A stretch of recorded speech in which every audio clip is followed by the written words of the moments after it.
India alliance को अपने vote bank की गुलामी करनी है तो करें,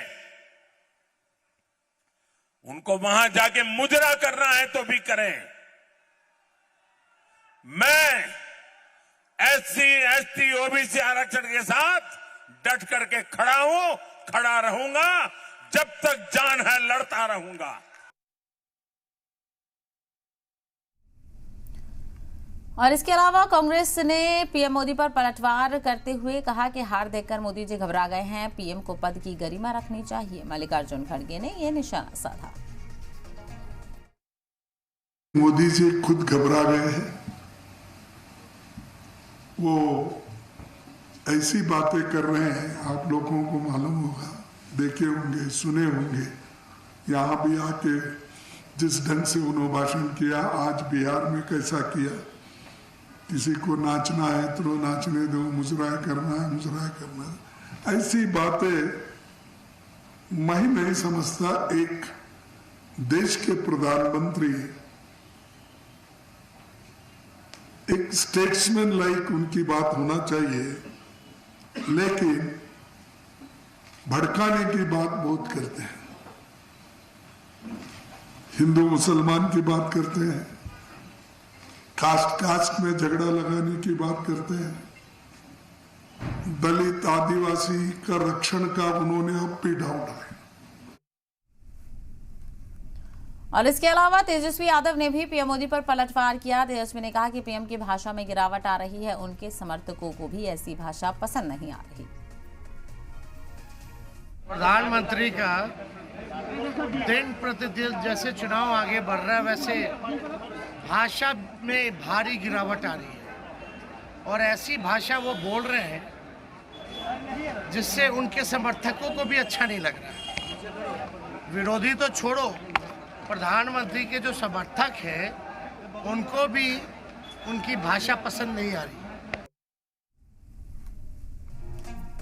इसके अलावा आरजेडी लीडर और उपने पार्लियामान मनोज झा ने प्रेस कॉन्फ्रेंस करके पीएम मोदी के बयान पर निशाना साधा और कहा कि पीएम को ऐसे बयान पर शर्म आनी चाहिए। हमारे देश के प्रधानमंत्री गरिमा विहीन होते जा रहे हैं दिनों दिन, कोई गरिमा नहीं, अज्ञानता का भंडार, झूठ का पहाड़। कल भैंस, मंगलसूत्र, टोटी नोच लेगा, बिजली काट देगा से आप कहां गिर गए? मुजरा, ये जुबान होती है। देश छोड़िए, हमने दुनिया में किसी प्रधानमंत्री को इतनी घटिया, अशोभनीय भाषा का इस्तेमाल करते हुए नहीं देखा है। शर्म आनी चाहिए। चिंता हो रही है आपकी, क्या विमर्श को कहां ले जा रहे हैं?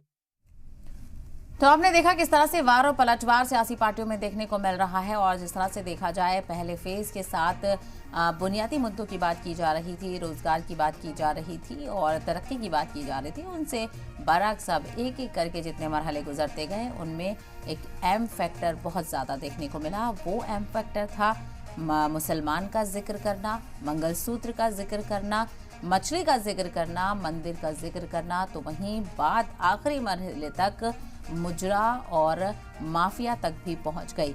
एक ही मरहला बाकी है, 7वें मरहले के तहत 1 जून को वोटिंग होने वाली है और उसके बाद सभी उम्मीदवारों की किस्मत ईवीएम में कैद हो जाएगी और 4 जून को नतीजे सामने आएंगे। लेकिन क्या ये एम फैक्टर सियासी पार्टियों के लिए काम करता हुआ नजर आएगा? और जिस पार्टी की तरफ से सबसे ज्यादा, यानी बीजेपी की तरफ से सबसे ज्यादा इन चीजों का इस्तेमाल किया जा रहा है, उसको आखिर इन चीजों की नौबत क्यों आ गई? क्यों जो दीगर चीज़ों का जिक्र किया जा रहा था, तरक्की की बात की जा रही थी, 400 पार की बात की जा रही थी, उनसे हटकर मुसलमान, धन की राजनीति, माफिया का इस्तेमाल करना, मुजरा कहकर अपोजिशन को चेताना, ये किस तरह से काम आता हुआ नजर आएगा, ये देखना बेहद अहम होगा। और आखिर क्यों इस तरह की चीज़ें और इस तरह के जो अल्फाज हैं वो सियासी बयानबाजियों में इस्तेमाल किए जा रहे हैं। तो 18वीं लोकसभा के लिए चुनाव हो रहे हैं और आम चुनाव अब अपने आखिरी दौर में पहुंच गया है। 19 अप्रैल से ये शुरू हुआ था, 7 फेजेस में ये चुनाव होना था और जिसका एक ही मरहला बचा है जो कि 1 जून को पूरा होने जा रहा है। उसके बाद सबकी निगाहें रिजल्ट पर होंगी, जो कि 4 जून को नतीजे सामने आएंगे। ऐसे में नतीजों को लेकर सभी को इंतजार है कि क्या कुछ बदलाव देखने को मिल सकता है या फिर एक बार फिर से वज़ीर-ए-आज़म नरेंद्र मोदी इक़्तिदार संभालते हुए नजर आएंगे। हालांकि दावे और वादे दोनों पार्टियों की तरफ से किए जा रहे हैं। एक तरफ बीजेपी कह रही है कि वो 400 पार लाकर ही रहेगी और जितने भी 6 फेजेस हुए हैं, अभी हाल ही में वज़ीर दाखिला अमित शाह ने बयान दिया है कि इन 6 फेजेस में 300 प्लस सीटें बीजेपी को मिल रही हैं। और ऐसे में क्या जो चुनावी नतीजे हैं जिसके लिए बीजेपी लगातार कह रही है कि उनको काफ़ी ज़्यादा अक्सरियत मिलेगी, क्या यही चीज़ें देखने को मिलेंगी नतीजों में, या फिर जो अपोजिशन दावे और वादे कर रहा है।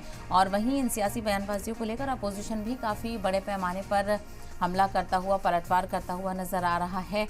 तेजस्वी यादव से लेकर कांग्रेस सदर मल्लिकार्जुन खड़गे, मनोज झा और तमाम लीडरान ने पीएम मोदी की तनकीद की। प्रियंका गांधी तक ने ये कहा कि पीएम मोदी अपने ओहदे की गरिमा को भूल रहे हैं और पिछले दौर में किसी भी वज़ीर-ए-आज़म ने इस तरह के अल्फाजों का इस्तेमाल अपोजिशन के लिए नहीं किया है। एक तरफ पीएम मोदी कहते हैं कि अपोजिशन मजबूत होना चाहिए, मैं अपोजिशन को लड़ने के लायक बना रहा हूं, तो दूसरी तरफ पीएम मोदी की तरफ से इस तरह के अल्फाजों का इस्तेमाल किया जा रहा है।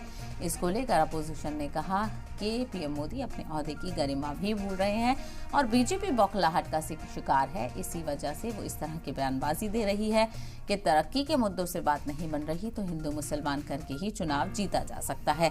बहरहाल इसको लेकर चर्चा भी करेंगे, कुछ मेहमान भी हमारे साथ जुड़ेंगे, लेकिन उससे पहले आपको बताते चलें कि लोकसभा चुनावों को लेकर अब जो तैयारियां हैं वो आखिरी मरहले में पहुंच चुकी है। आखिरी फेज के लिए इंतखाबी तशरीह लगातार जारी है और ऐसे में सियासी बयानबाजियां और वार पलटवार भी लगातार देखने को मिल रहा है। आखिरी मरहले के तहत ताबड़तोड़ रैलियां की जा रही हैं और खिताब किया जा रहा है रैलियों में और जमकर एक दूसरे पर निशाना साधा जा रहा है। और इसी चुनाव में बीजेपी ने जहां जमकर धार्मिक कार्ड खेला है, तो वहीं विपक्ष ने इस चुनाव को आइन और देश को तानाशाही से बचाने का आखिरी मौका बताया।